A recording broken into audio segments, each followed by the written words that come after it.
istig'forni bizga o'rgatganlar. U quyidagi istig'fordir. Sayyidul istig'forni sizlarga ham eslatib qo'ymoqchimanki, ko'proq aytaylik.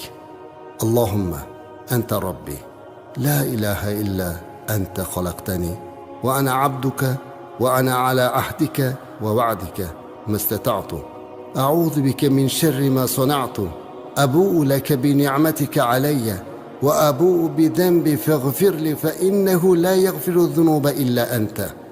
Ya'ni ma'nosi shundayki, ey Allohim, sen meni parvardigorimsan. Sendan boshqa iloh yo'q.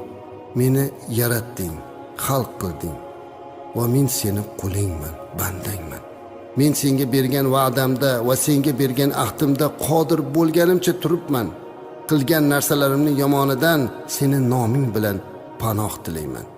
Menga ato qilgan ne'matlaringga iqror bo'ldim va yana gunohlarimga ham iqror bo'ldim. Meni gunohlarimni kechir, chunki sendan boshqasi gunohlarni kechira olmaydi.